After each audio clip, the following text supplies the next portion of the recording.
السلام عليكم ورحمة الله وبركاته. ازيكم يا حلوين؟ عاملين ايه؟ يا رب تكونوا بخير. النهاردة هنعمل مع بعض المسقعة بس بطريقة تجنن كل اللي ما بيحبش المسقعة التقليدية، علشان بتبقى مقلية في الزيت ومتسبكة وتقيلة على المعدة. النهاردة هعملها معاكم بطريقة صحية وخفيفة، والزيت انت اللي هتتحكمي في كميته. يلا عشان نشوف هنعمل وصفتنا ازاي. بس قبل ما نبدأ اعملي لايك وسبسكرايب لو ما كنتيش لسه مشتركة معانا، ويلا نبتدي. المكونات بتاعتنا: كيلو من البدنجان الرومي، حبتين من الفلفل الأخضر، نص فلفلة صفرة ونص فلفلة حمرا، 5 فصوص من الثوم، بصلاية متوسطة، عود من البقدونس، جزراية متوسطة، و4 طماطمات. والكينج بتاع وصفتنا النهاردة البصل الأخضر، كتري على قد ما تقدري.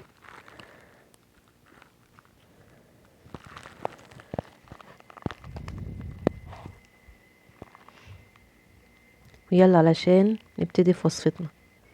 أول حاجة هنجيب صينية فرن، ننزل فيها بمعلقتين من الزيت ونوزعهم كده كويس، نركنها على جنب. هنبدأ أول حاجة بالبدنجان، هنتخلص من الجزء الأخضر ده،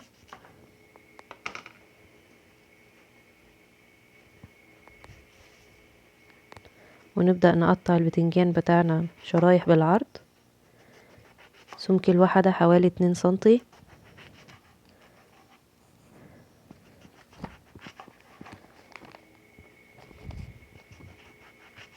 زي ما انتوا شايفين كده.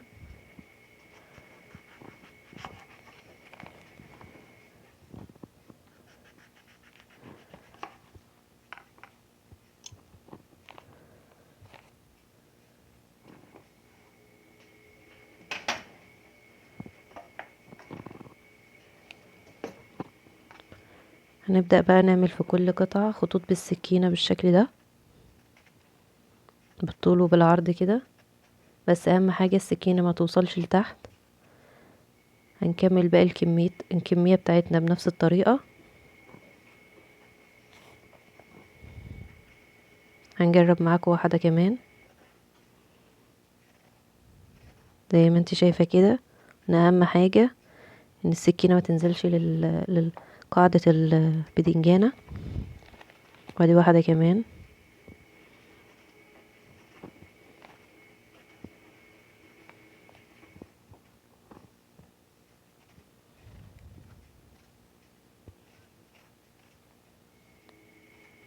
يلا نخلص الكمية بتاعتنا كلها بقى بنفس الطريقة.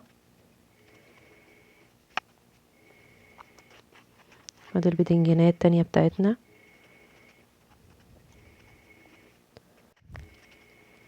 بعد ما نخلص الكمية بتاعتنا كلها كده هننزل عليها بالزيت، ندهن وشها بالزيت بالفرشة ونوزع.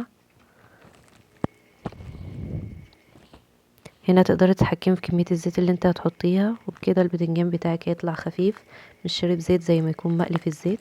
هندخلها فرن يكون مسخن قبلها على درجة حرارة 200. هنطفي الأرضية ونولع الشواية على درجة حرارة متوسطة، وسيبها لحد ما تاخد لون ذهبي خفيف كده. يلا هنجهز بقية المكونات بتاعتنا لحد ما البتنجان بتاعنا يتحمر. هنقطع أول حاجة البصل، هنقطعها تقطيع ناعم زي ما انتوا شايفين كده.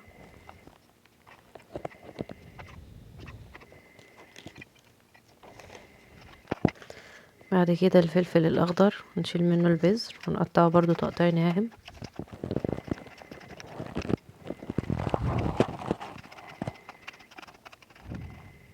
بالشكل ده كده. والفلفل الألوان،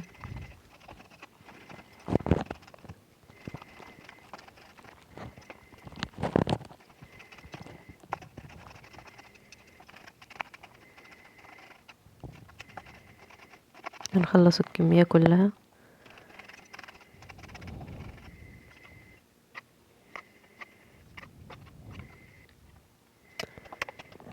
هنا بقى هنقشر الثوم. دي اسهل طريقة لتقشير الثوم، تخبطيها كده بالسكينة او حتى بايدك بس، هتلاقي الثوم بتاعك بيتقشر بسهولة. هنفرمه ونفرم ناعم بقى زي ما انتوا شايفين كده. بعد كده الطماطم هنقطعها قطع صغيرة. ممكن كمان تبشريها لو ما بتحبيش القشر يبقى في الاكل بتاعك.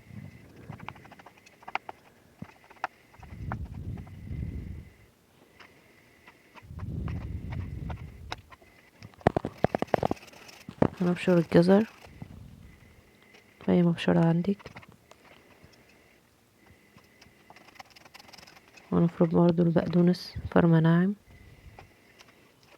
البصل الاخضر بتاعنا كينج الوصفة النهاردة، نقطعه زي ما انتوا شايفين كده. يلا ده شكل المكونات بتاعتنا بعد ما اتقطعت. معانا كمان 8 كيلو من اللحمة المفرومة. التوابل بتاعتنا: معلقة صغيرة من الفلفل الاسود، معلقة كبيرة من الكمون، معلقة صغيرة من البهارات السبعة، ربع معلقة من البهار الحلو والكباب الصيني، معلقة كبيرة من الشطة اختياري، نص معلقة من البابريكا، ورقة لورا، ربع معلقة حبهان، ونص معلقة صغيرة كزبرة ناشفة. والملح بتاعك بقى ده على ذوقك. يلا على نار عالية انزلي بطاستك تسخن، وانزلي بمعلقتين كبار زيت. هنزل بالبصلة الاول ونشوحها لحد ما تدبل، ننزل عليها بالثوم ونشوحه لحد ما ريحته تطلع. ننزل بعد كده بالفلفل الاخضر ونشوحه برضو تشويحتين، فلفل الالوان ونديه تشويحتين برضو. هنزل على جنب كده باللحمة المفرومة تاخد لها صدمة على ما نشوح الخضار. هننزل على اللحمة المفرومة بالتوابل ونقلبهم كده، التوابل تاخد تحميصة وتتوزع على اللحمة. هنقلب هنا بقى كله على بعضه. ننزل اخر حاجة بالطماطم ونديها تقلبتين كده، رشة من السكر. الطماطم بتاعتنا تاخد تشويحتها ونطفي النار. وكده العصاج بتاعنا جاهز. هنا البتنجان بتاعنا كان جاهز طالع باللون الذهبي الجميل ده زي ما انتوا شايفين. هنبدأ بقى بشوكة كده ونهرسه. اهم حاجة ما ننزلش بالشوكة للاخر زي ما اتفقنا. اعمل واحدة كمان معاكم كده. هنكمل بقى بقية البتنجان بنفس الطريقة لحد ما نخلص الكمية كلها.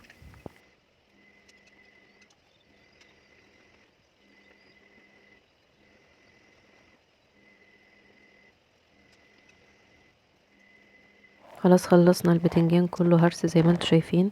هننزل بحلة على النار فيها معلقة كبيرة من الزبدة ومعلقة كبيرة من الزيت. هنا هنحضر صوص بشاميل خفيف، هننزل عليهم بمعلقتين كبار من الدقيق ونقلب لحد ما الدقيق ياخد لون فاتح، وننزل عليه باللبن بتاعنا سنة سنة. طبعا عرفتوا التكنيك بتاعنا من الفيديو اللي فات، فيديو المكرونة البشاميل. بننزل باللبن سنة سنة طول ما الدقيق بقى عبارة عن عجينة. اول ما يفك كده بننزل بكمية اللبن بقى كاملة.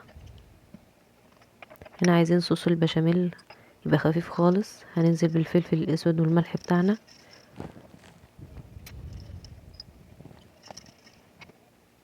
خلاص كده كل حاجتنا بقت جاهزة. يلا بقى هننزل بالعصاج بتاعنا على البدنجان زي ما انتوا شايفين كده. هنوزعه على كل البدنجان زي ما انتوا شايفين كده. هنخلص كل الكمية.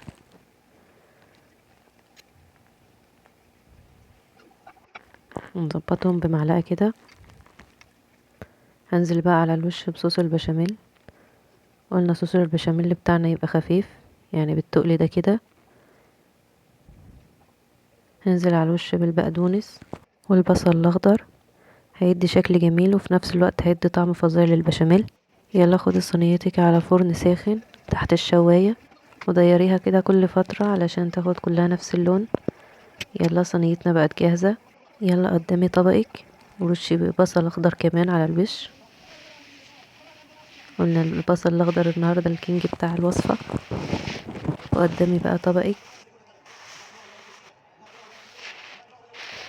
كل اللي هيدوقها مش هيصدق ان دي مسقعة.